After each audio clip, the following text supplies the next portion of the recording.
Y para hablar de temas de salud un poco más profundos, pues hoy tenemos, como es costumbre en nuestros martes también de salud, a un doctor que es neurólogo de la clínica Mederi, que es el doctor Adolfo Centenaro.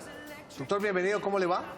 Gracias, bien, muchas gracias. Muchas gracias por estar con nosotros, compartiendo con usted un tema muy importante que entre otras vamos a recordar la línea telefónica 410-7325 en Bogotá, 410-7325, línea fija por si tienen alguna inquietud, pregunta, solicitud a través del programa con el doctor Centenaro.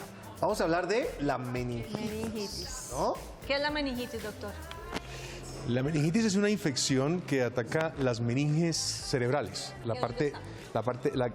el revestimiento externo del cerebro. Como las membranas. Es como la membrana. El cerebro, como ustedes saben, es un órgano muy blando, tiene un aspecto gelatinoso, digámoslo así, y obviamente es muy susceptible a cualquier invasión externa, trauma, etcétera, de manera que está muy bien recubierto. Entonces, las cubiertas del cerebro incluyen no solamente una cubierta blanda y otra más gruesa, que son membranas muy fuertes que se llaman meninges, sí, sino además toda la parte ósea y el cráneo, como ustedes saben, que pues ayuda a mantenerlo físicamente aislado y también inmunológicamente aislado, porque impide que gérmenes y que otras sustancias que pudieran estar en la sangre entren directamente al cerebro. ¿Qué provoca puntualmente la meningitis? La meningitis se produce cuando este sistema de defensa natural del cerebro, esta barrera, ¿sí?, es rota, ¿sí?, o la sobrepasa cualquier ataque de cualquier germen. Existen una innumerable cantidad de gérmenes que pueden producir eso, bacterias, virus, hongos. Entonces, cuando se produce ese ataque y alguna de estas bacterias, alguno de estos microorganismos llega y entra al cerebro, se produce una inflamación bueno, si es en el cerebro hablamos de encefalitis, pero si la inflamación, digamos, solamente se produce en las meninges, hablamos de meningitis.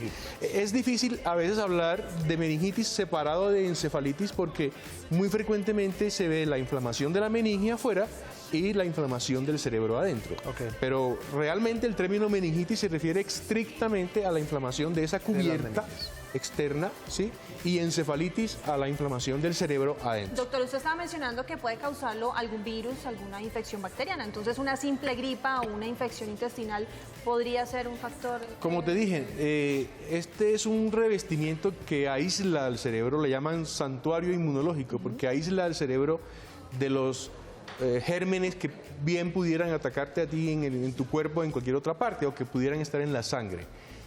De manera que no es fácil que por una simple gripa, infección o cualquier otro tipo de infección, así sea muy severa, una neumonía, una sepsis, una infección muy severa en el organismo, te dé una meningitis. Que este blindaje que tiene el cerebro, digamos, evita que eso suceda.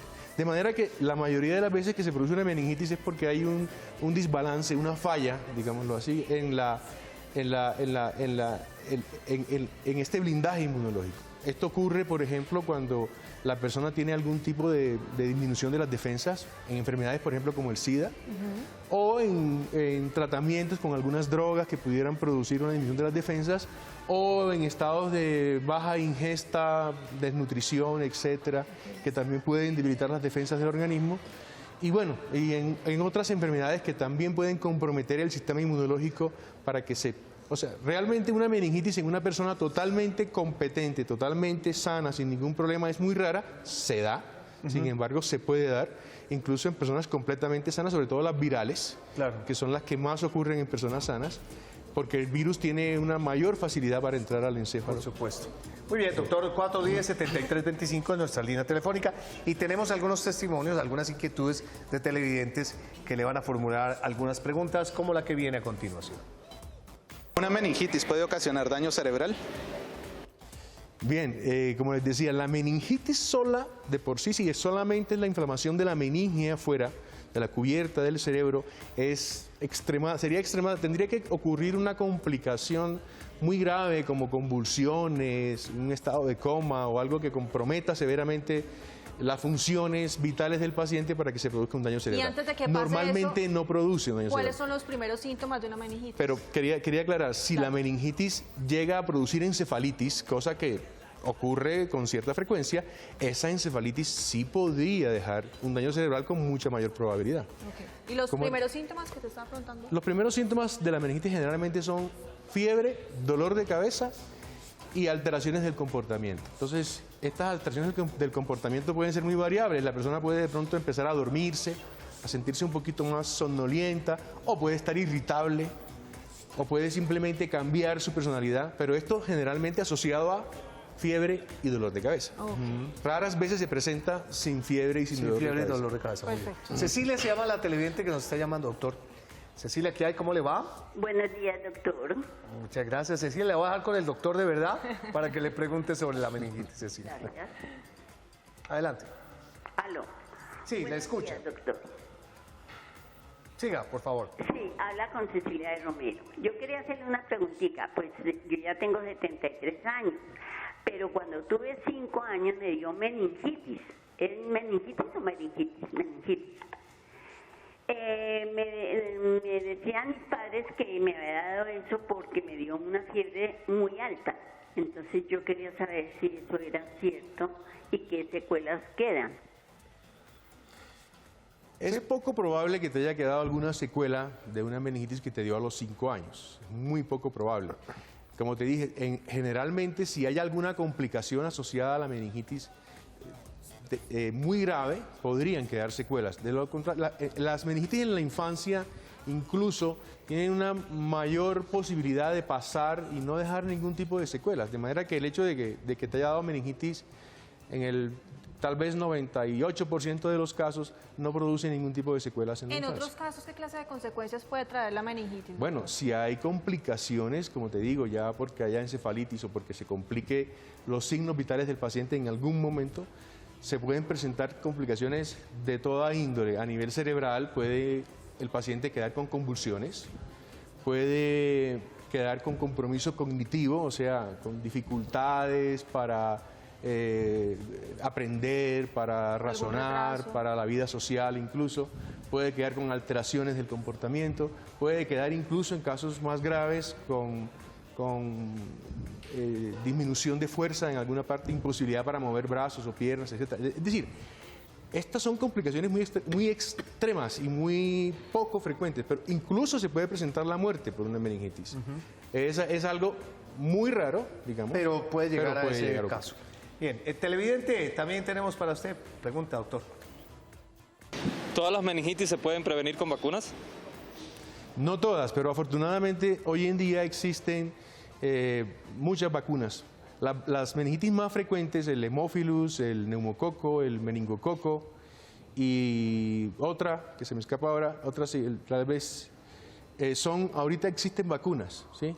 Entonces, no todas las vacunas se pueden aplicar o se aplican a todas las personas, pero las personas que en un momento determinado pueden ser susceptibles a presentar esta meningitis se pueden vacunar. No tienen necesariamente que ser niños, pueden ser adultos. Igual la condición que se requiere es que exista tal vez la posibilidad de ser susceptible o vulnerable a la meningitis. ¿Y qué hace una persona susceptible a una meningitis? A veces algunas cirugías, por ejemplo, en algunos pacientes el hecho de que le extirpen el vaso por alguna circunstancia los hace susceptibles, muy susceptibles a presentar meningitis por neumococo. Entonces, estos pacientes se vacunan por neumococo. El hecho de estar de pronto en un área donde tú estás en contacto con un microbio, por ejemplo, en una epidemia de meningococo, se puede colocar una vacuna contra el meningococo y evitar que te dé. ¿El plan de salud tiene esta vacuna incluida o debe hacerse de manera particular? ¿Sí sabe, doctor? Bueno, creo que no está incluida dentro del plan obligatorio de salud. La mayoría de las veces esto toca hacerlo de manera separado. privada. Sí, muy bien. Televidente. En niños sí, ¿no? En los niños. En los niños sí. Televidente. ¿La meningitis es más común en adultos o en niños? La meningitis puede dar a cualquier edad de la vida, pero tal vez sí es más frecuente en las edades extremas, o sea, en niños y en ancianos es más frecuente. Tenemos más inquietudes, doctor, para resolver. ¿Una meningitis puede afectar la médula espinal? Es también algo muy raro, pero sí es posible. La meningitis, la cubierta meningia del cerebro, del encéfalo, se extiende hacia la médula, hacia abajo. De manera que cuando se inflaman las meninges se pueden inflamar hasta la médula.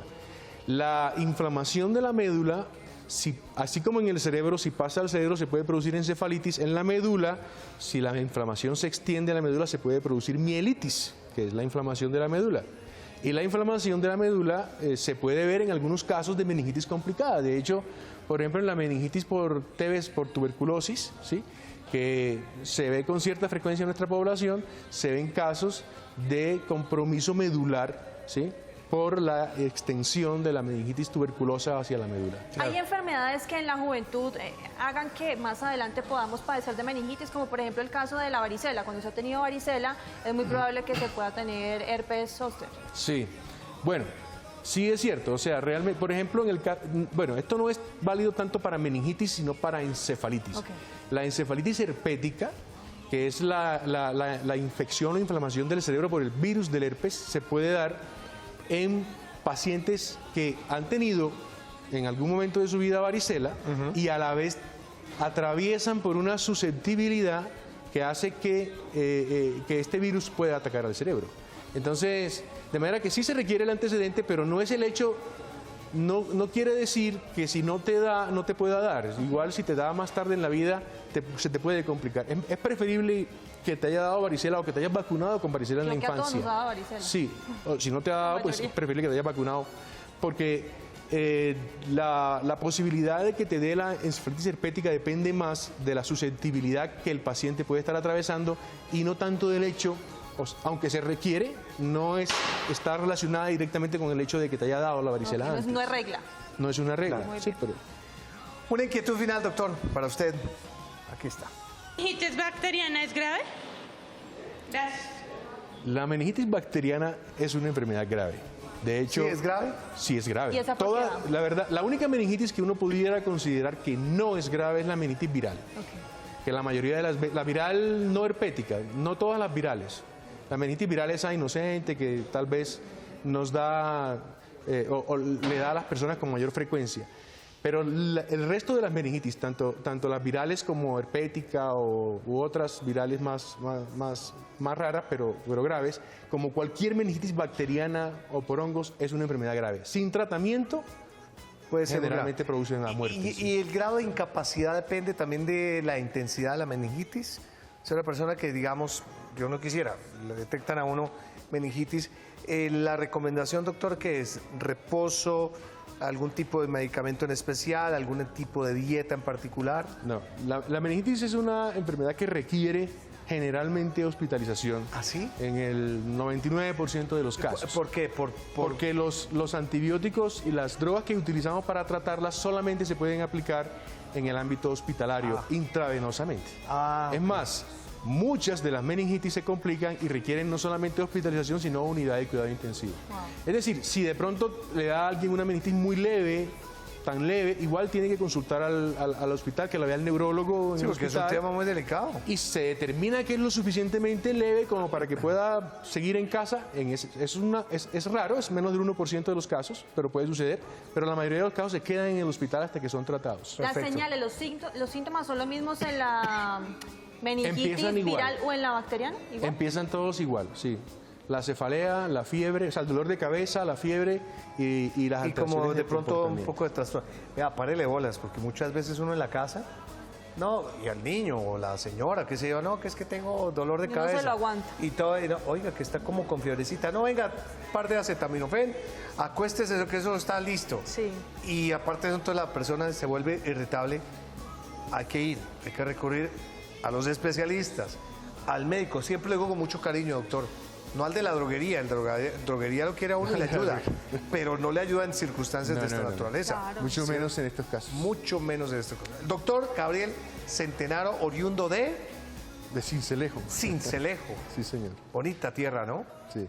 Muchas gracias por estar. De la clínica internista, ¿no? De la clínica Mederi. ¿Sí? Neurólogo intensivista. Neurólogo, muchas gracias por estar con nosotros. La página web es www.mederi.com.co. Ahí encuentra mayor información. Gracias, doctor.